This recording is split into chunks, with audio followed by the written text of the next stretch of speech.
Halo guys, jadi di video kali ini aku akan membagikan tutorial bagaimana cara efektif mencari informasi atau jurnal dengan menggunakan portal jurnal Spingerlink. For your information, video tutorial kali ini akan terbagi menjadi 4 bagian. Pastikan kamu menonton semua bagiannya secara berurutan ya. Kali ini aku akan membagikan tutorial temu balik informasi menggunakan portal jurnal Spingerlink. Kalian pernah dengar mengenai portal jurnal Spingerlink? Atau mungkin kalian pernah menggunakan portal jurnal Spingerlink? Jika teman-teman ada yang baru pertama kali mendengar portal jurnal ini, yuk sama-sama belajar dan cari tahu apa sih portal jurnal Spingerlink ini dan gimana sih mengoptimalkan penggunaannya. Spingerlink merupakan basis data full text yang menyediakan jurnal dan buku yang diterbitkan oleh Springer. Spingerlink menyediakan akses bagi para peneliti maupun mahasiswa ke jutaan dokumen ilmiah yang terkini dan relevan. Sejauh ini terdapat lebih dari 1.250 jurnal dan 10.000 buku online yang dapat diakses melalui website www.spinger.com. Bagi mahasiswa Undip, ada kabar baik nih. Spingerlink merupakan salah satu e-jurnal yang telah dilanggan oleh Undip. Jadi, kita mahasiswa Undip bisa dengan mudah mengakses Spingerlink melalui SSO. Sini aku tunjukin caranya. Yang pertama, buka laman sso.undip.ac.id dan login menggunakan NIM atau username atau email official Undip. Langkah yang kedua adalah scroll ke bawah sampai menemukan menu jurnal yang dilanggan Undip, lalu klik menu tersebut. Yang ketiga, pada laman ini kita dapat melihat berbagai portal jurnal yang bisa kita akses secara gratis, salah satunya adalah Spingerlink. Yang keempat, pilih Spingerlink dan kalian sudah bisa langsung menggunakan portal jurnal ini untuk menelusuri informasi maupun mencari jurnal yang menunjang kegiatan perkuliahan. Nah teman-teman, sebelum mulai praktik penelusuran informasi, ada beberapa hal nih yang harus kita perhatikan. Sebelum menelusuri informasi, tentunya kita harus memiliki kata kunci. Nah, kata kunci tersebut kita bisa dapat ketika kita mampu mengidentifikasi rumusan masalah atau kebutuhan informasi kita. Setelah mengetahui kebutuhan informasi, tahap selanjutnya adalah mengidentifikasi kata kunci, mengembangkannya, memformulasikannya, hingga membuat tabel query yang bisa memudahkan penelusuran informasi. Tidak berhenti sampai di situ. Saat menelusuri informasi, kita bisa memilih metode mana yang ingin kita pakai. Apakah browsing, apakah basic search, atau justru advanced search. Strategi pertama dalam penelusuran informasi adalah mengidentifikasi rumusan masalah nih teman-teman. Rumusan masalah yang jelas akan membantu dalam memilih kata kunci yang tepat. Hal ini tentu saja akan meningkatkan efektivitas dalam pencarian informasi. Misalnya, kita ingin menelusuri informasi tentang pembelajaran literasi informasi di perpustakaan akademik untuk mahasiswa pendidikan tinggi. Maka rumusan masalahnya bisa bagaimana perpustakaan akademik dapat memberikan pembelajaran literasi informasi secara efektif kepada mahasiswa pendidikan tinggi. Nah, setelah memiliki rumusan masalah tadi, kita dapat menarik beberapa kata kunci nih, yakni information literacy, academic library, dan interaction. Kata kunci tersebut merupakan model dan bekal awal bagi kita untuk melakukan penelusuran informasi. Tahap selanjutnya adalah mengembangkan kata kunci. Tahap ini bertujuan untuk menuntun kita dalam menemukan hasil ataupun informasi yang lebih spesifik. Bagaimana caranya? Ternyata ada 3 cara nih teman-teman untuk mengembangkan kata kunci. Yang pertama menggunakan thesaurus, yang kedua menggunakan sinonim, dan yang ketiga menggunakan antonim. Thesaurus merupakan kamus yang berisi daftar kata-kata yang disusun secara alfabetik dan dikelompokkan menurut arti atau makna yang serupa atau berhubungan. Dalam tesaurus ada 3 jenis hubungan nih.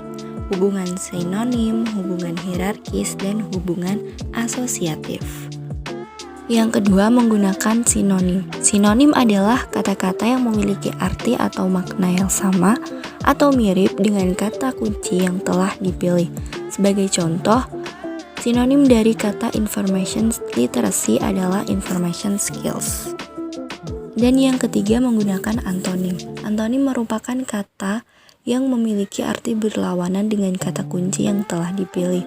Contohnya, University Library memiliki antonim Public Library. Setelah mengembangkan kata kunci, langkah selanjutnya adalah memformulasikan kata kunci. Kegiatan ini dilakukan supaya mempermudah kita dalam menemukan sumber informasi yang spesifik dan sesuai dengan apa yang kita butuhkan. Karena kata kunci yang telah dikembangkan cukup banyak, kita bisa menggunakan tabel query untuk mempermudah dalam memetakan dan mengorganisirnya. Setelah mengetahui langkah-langkahnya, kita dapat mulai proses pencarian. Proses pencarian pertama kali kita bisa lakukan dengan cara browsing. Browsing merupakan pencarian yang dilakukan pengguna tanpa memformulasikan kata kunci. Browsing biasanya menampilkan informasi-informasi dengan struktur hypertext, sehingga informasi yang disajikan masih sangat banyak, beragam, dan belum spesifik. Nah, berikut ini adalah langkah-langkah melakukan pencarian informasi menggunakan metode browsing. Setelah masuk ke jurnal Spingerling, kita bisa melakukan pencarian menggunakan metode browsing. Langkah pertama yaitu kita pilih browse by disiplin dulu. Kita di sini memilih disiplin ilmu computer science. Nah, metode pencarian yang kedua yaitu basic search. Teman-teman familiar gak nih dengan metode ini? Sebenarnya hampir setiap hari loh kita sering menggunakan metode pencarian ini. Oke, aku akan menjelaskan sedikit mengenai apa itu metode pencarian basic search. Basic search merupakan fitur pencarian yang sudah biasa kita gunakan melalui search box secara langsung. Biasanya kita langsung mencari sebuah informasi melalui mesin pencarian Google. Dengan basic search, kita dapat langsung menuliskan kata kunci atau query yang akan kita cari melalui search box dengan hasil pencarian yang beragam dan luas.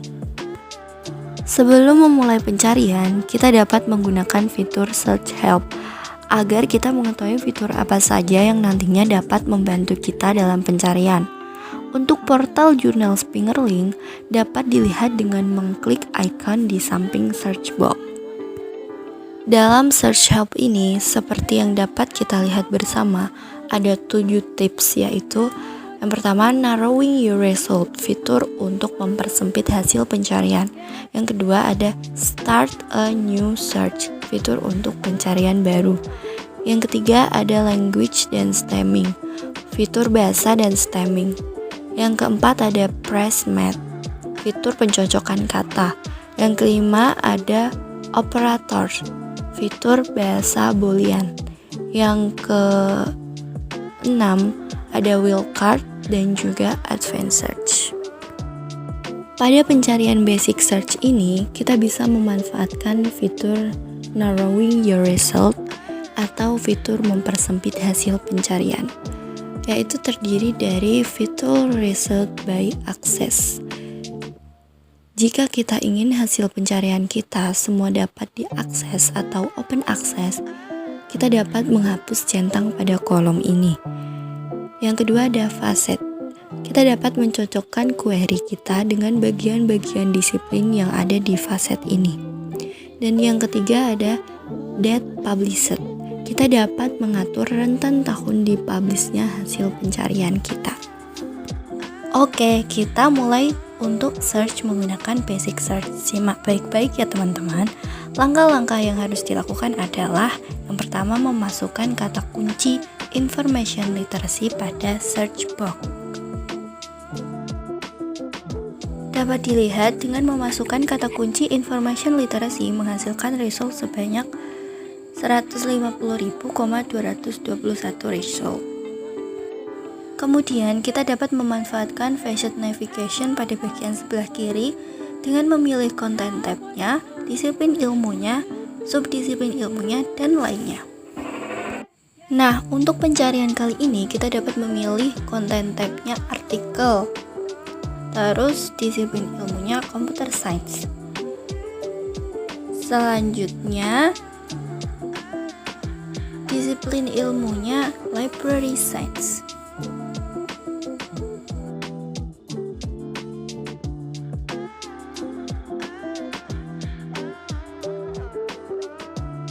Selain itu, kita dapat memanfaatkan pencarian dengan menu sort by, yang artinya hasil result dari kata kunci kita dapat disesuaikan dengan relevansinya newest first atau older first.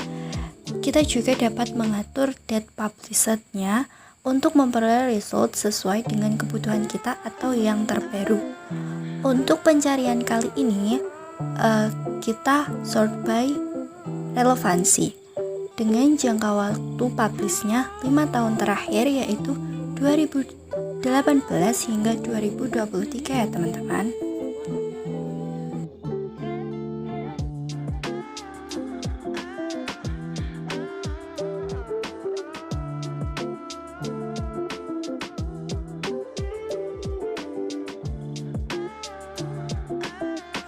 Nah, setelah memanfaatkan result, fast navigation, sort by, dan date published, maka ditemukan result sejumlah 86 result untuk kata kunci information literacy.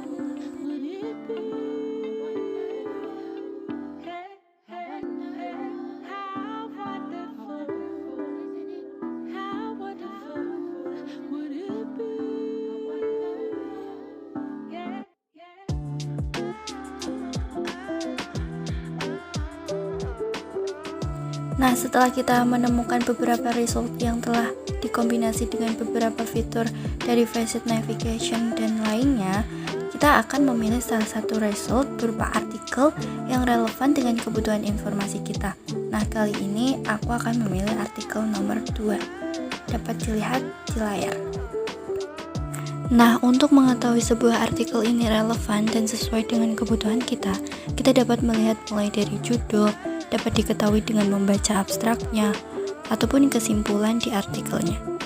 Dan juga bisa membaca secara keseluruhan artikel tersebut jika dirasa belum menemukan kecocokan dengan informasi yang kita cari ya teman-teman. Selain menelusur informasi menggunakan basic search dan juga browsing, kalian bisa juga nih pakai fitur yang ketiga, yaitu advanced search yang udah disediakan sama Spingerlink. Advanced search atau pencarian lanjutan ini biasanya disediakan untuk pengguna database yang menyukai keleluasaan dalam memperoleh literatur. Tidak terbatas pada data yang bersifat umum, tetapi juga untuk data yang lebih spesifik. Baiklah, sekarang kita akan coba menggunakan fitur ini untuk mencari dokumen yang kita inginkan dengan kata kunci yang telah kita miliki. Step pertama, kalian bisa mengarahkan kursor ke bagian logo gear sebelah kanan search bar, lalu pilih Advanced Search. Setelah itu, muncullah beberapa fitur yang ada di Advanced yang bisa kita gunakan untuk memasukkan kata kunci yang telah kita miliki ke beberapa bar yang sudah ada. Setiap bar memiliki fungsinya masing-masing. Sebelum melanjutkan proses pencarian ini, aku akan coba menjelaskan satu-satu fungsi dari search bar tersebut. Yang pertama ada with all of the word, merupakan kolom pencarian yang mempersilahkan penelusur untuk mengetikkan kata kunci yang ingin dimasukkan sesuai dengan kebutuhan informasi penelusur. Bagian ini memiliki fungsi seperti N. Kalian bisa memasukkan semua rangkaian kata kunci yang kalian punya di sini. Yang kedua ada with the exact price, merupakan kolom pencarian yang memperbolehkan penelusur memasukkan kata kunci agar hasil yang keluar lebih spesifik. Pada bagian ini memiliki fungsi seperti pencarian frase tanda kutip. Yang ketiga ada with at least one of the word, merupakan kolom pencarian yang menyediakan hasil penelusuran yang lebih banyak dan luas, memiliki fungsi seperti OR. Jadi kalian bisa memasukkan sinonim kata dari kata kunci yang sudah kalian tuliskan di atas. Yang keempat ada without the word. Ini berfungsi untuk mempersempit hasil dengan unsur pengecualian. Pada bagian ini tidak ada unsur penggabungan kata, jadi kalian bisa menuliskan dokumen apa aja yang tidak ingin terpanggil pada hasil pencarian kalian. Without the word ini seperti fungsi not. Yang kelima ada where the title contains, yang berarti pencarian berdasarkan judul. Ini boleh diisi atau boleh tidak diisi. Yang keenam ada where the author or editor, artinya pencarian dengan pengarang atau editor, berfungsi agar dokumen yang terpanggil itu hanya hasil karya dari penulis yang udah dicantumin di situ. Kalau kalian udah tahu siapa penulis atau editornya yang ingin dicari, boleh kalau mau dipakai kolom tersebut agar resultnya lebih sempit. Dan yang ketujuh ada show dokumen publish. Ini berfungsi untuk membatasi rentan waktu dokumen yang terpanggil berdasarkan tahun terbitnya dan bisa lebih mempersempit hasil pencarian. Untuk pengisian pada bagian ini bisa disesuaikan dengan kebutuhan kalian mau mengambil jurnal dari rentan waktu berapa tahun. Dan yang terakhir adalah include preview only content, berfungsi untuk memanggil dokumen yang close access saja atau keduanya jika kalian mengklik centang pada bagian ini. Oke, selanjutnya kita mulai memasukkan kata kunci yang telah kita miliki. Di sini kata kunci yang aku miliki adalah Information Literacy Academic Library Training. Pada bagian pertama, with all of the word, aku memasukkan kata kunci Information Literacy Academic Library Instruction. Lalu pada with the express, aku memasukkan kata kunci Academic Library dengan tujuan agar dokumen yang terpanggil itu terfokus pada Academic Library.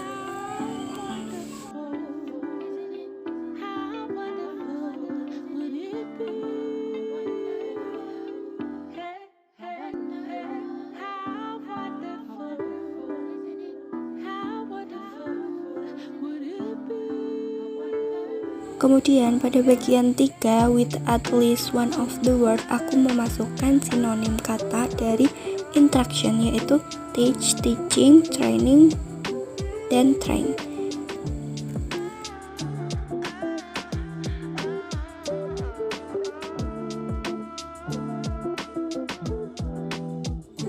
Lalu pada bagian without the word, aku tidak mengisikan apapun.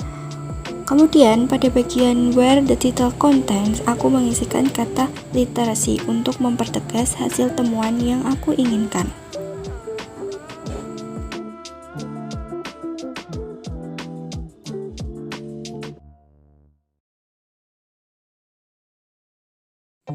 Terakhir, aku memilih rentan waktu dokumen tersebut sekitar berkisar antara 5 tahun yang lalu, yaitu 2018 sampai 2023. Kemudian klik search. Setelah kita memasukkan kata kunci pada setiap masing-masing bar, kita bisa melihat dokumen yang terpanggil berdasarkan gabungan kata kunci yang telah diisikan pada masing-masing kolom tersebut. Di sini terlihat resultnya sejumlah 31 result.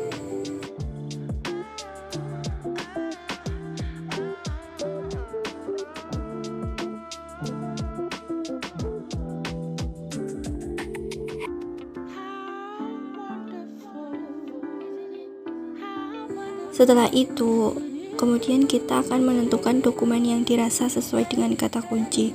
Untuk mengetahui dokumen tersebut sesuai atau tidak, kita bisa mengetahui dari judul, abstrak, kesimpulan, atau dengan membaca skimming seluruh dokumen tersebut.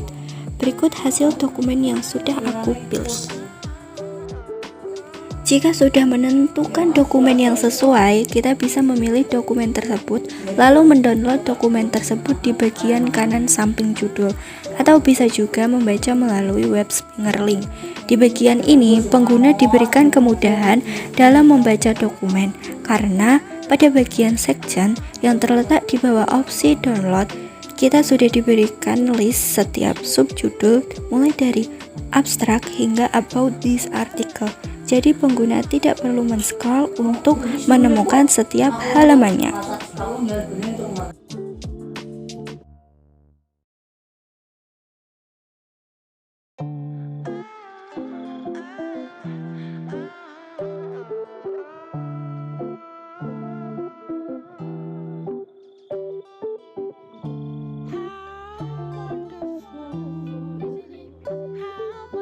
Nah, gimana nih teman-teman? Experience menelusur informasi menggunakan portal jurnal Springer Link. Seru kan? Menurut teman-teman, mana nih metode yang paling mudah digunakan dalam penelusuran ini? Apakah browsing, basic search, atau advanced search? Tentunya masing-masing metode tersebut ada kelebihan dan kelemahannya ya. Semoga video ini dapat bermanfaat untuk teman-teman semua. Jika dalam penyampaian penjelasan kurang jelas, mohon maaf ya teman-teman. Terima kasih buat yang udah nonton sampai akhir tanpa skip. See you!